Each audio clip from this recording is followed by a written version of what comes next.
Hello, welcome back to my Sharmistha's blog channel. তো বন্ধুরা, request কয়েকটা ভিডিও আছে, আমি বুঝতে পারছি না কিভাবে শুরু করব, স্টার্ট করব।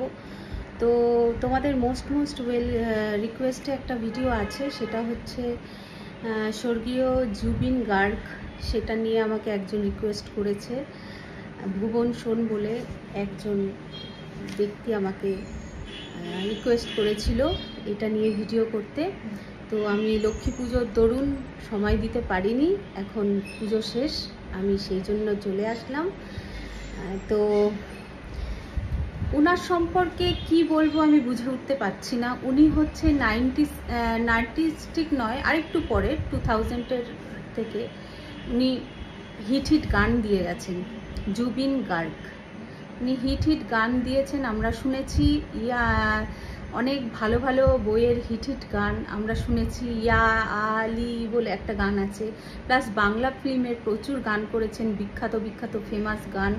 প্লাস ইয়া আলি তো ভীষণভাবে বিখ্যাত একটা, ইয়া আলি মদদ আলি, ইয়া আলি प्यार पे कुर्बा है सभी, या अली मदद आली, या अली यार पे कुर्बा है सभी।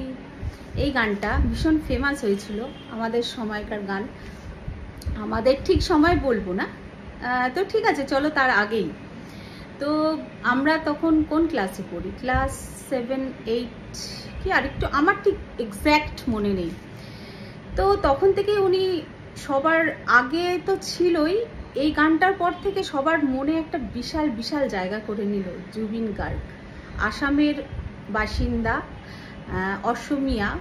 তো উনি নিজের দেশকে এতটাই ভালোবাসতেন যে উনি অনেক অফার রিফিউজ করেছে, শুধু নিজের দেশকে ভালোবেসে, নিজের দেশের মানুষকে ভালোবেসে শুধু উনি আসামেই থেকে গেলেন এবং প্রচুর মানুষের উপকার করে গেলেন, মানুষকে ভালোবেসে গান করে গেলেন, মানুষকে বিশ্বাস করলেন। জানি না তার জীবনে আদৌ বিশ্বাসঘাতকতা হয়েছে কি হয়নি, সেই জাস্টিস আমিও চাই। যদি কেউ উনার সাথে বিশ্বাসঘাতকতা করে তাকে মেরে থাকে, তো আজকে আমাদের মাঝে উনি আর নেই। তো কি বলবো, এবার কিভাবে মারা গেছেন সেটা আমরা সবাই জানি, বাট এর পেছনে কিছু রহস্য লুকিয়ে আছে কিনা সেটা ঠিক আমরা বলতে পারছি না। মানে অনেক কিছুই এখন তথ্য বেরিয়ে আসছে, কারণ একটা বিখ্যাত মানুষ যখন মারা যায় তার পেছনে কি হতে পারে কারণ, সবাই সেটা নিয়ে ইনভেস্টিগেশন করে। তো আমিও চাইবো যদি এটা ন্যাচারাল ডেথ হয় তাহলে ঠিক আছে, বাট যদি ন্যাচারাল ডেথ না হয়, কে আছে, কে বা কারা এসব ঘটিয়েছে, আদৌ জলে ডুবে কোনো প্রবলেমে হয়েছে কি, কেউ কিছু ষড়যন্ত্রবশত উনাকে মেরেছে, সেটা তো আগামী দিনই বলবে। তো যেভাবেই তার মৃত্যু হোক না কেন, আমরা ভীষণ শোকাতর উনার জন্য। স্বর্গীয় গায়ক জুবিন গার্গ, স্বর্গীয় গায়ক জুবিন গার্গ তো আমাদের ভীষণ প্রিয় একজন গায়ক। আমরা এখনো ওনাকে মিস করি। আমার প্রচুর ইচ্ছা করছিল এর মধ্যেই দিতে, কিন্তু সময়ের কারণ আজকে আমি চলে এলাম। অনেক দিন থেকে ইচ্ছাটা সেটা পূরণ করার জন্য, কারণ আমি সবসময় উচিতের দিকে থাকি এবং উনি আমার একটা প্রিয় গায়ক। তো তার চলে যাওয়া সত্যি, আসামের বাসিন্দা শুধু নয়, আমরাও গোটা পৃথিবী শোকাহত উনার মৃত্যুতে। এবং সবাই আমরা জানতাম এটা ন্যাচারাল ডেথ, বাট এখন শোনা যাচ্ছে অনেক কিছুই যে এটা ন্যাচারাল ডেথ না, এটা পুরো প্রি প্ল্যান্ড মার্ডার। তো কিসের জন্যে, কেন করেছে সেটা আস্তে আস্তে আমাদের সামনে প্রকাশ হবে।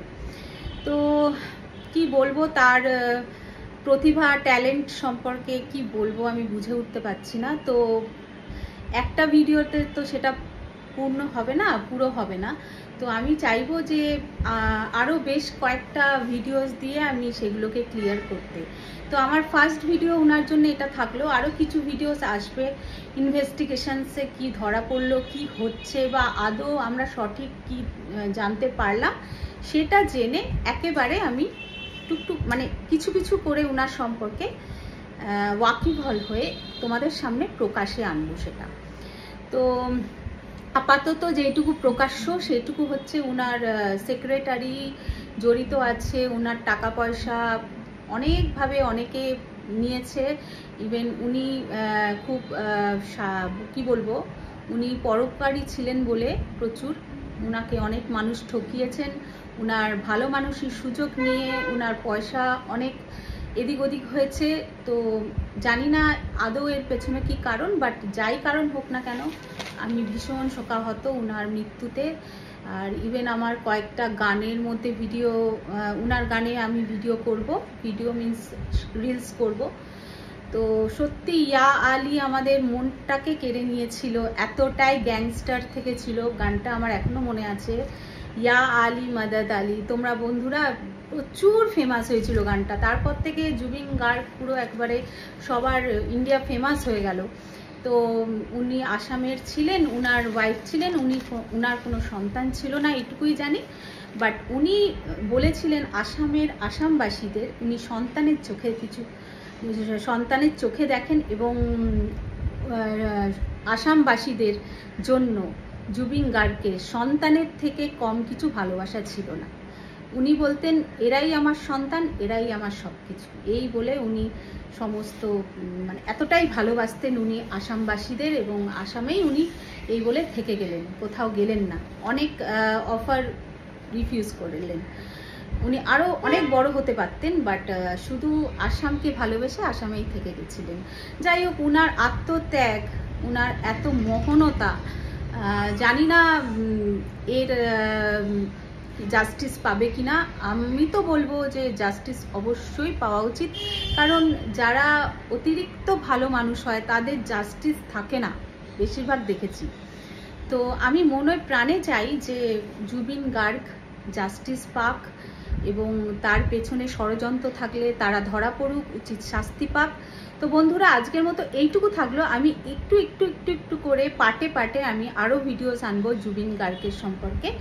তো আসামের জন্য আমার অনেক ভালোবাসা থাকলো, আসামবাসীদের জন্য অনেক ভালোবাসা থাকলো। আর ভুবন শোন, আপনি যে রিকোয়েস্ট করেছেন আমি একটা পার্টে আনবো। এত কথা জমে আছে, এত ওনার সম্পর্কে কথা যে একটা ভিডিওতে শেষ হবে না। আমি পার্টে এটা পার্ট 1 হলো, এরপর পার্ট ওয়াইজ আমি একটা করে ভিডিও আনবো। তো আজকের ভিডিও পার্ট 1 এখানেই শেষ হলো। তো কেমন হলো বলবেন, অবশ্যই সাপোর্ট করবেন আমাকে, শর্মিষ্ঠাস ব্লগকে। তো আমি আবার দেখা করব আবার নেক্সট পার্ট 2 জুবিন গার্গকে নিয়ে। তো ততক্ষণে নমস্কার।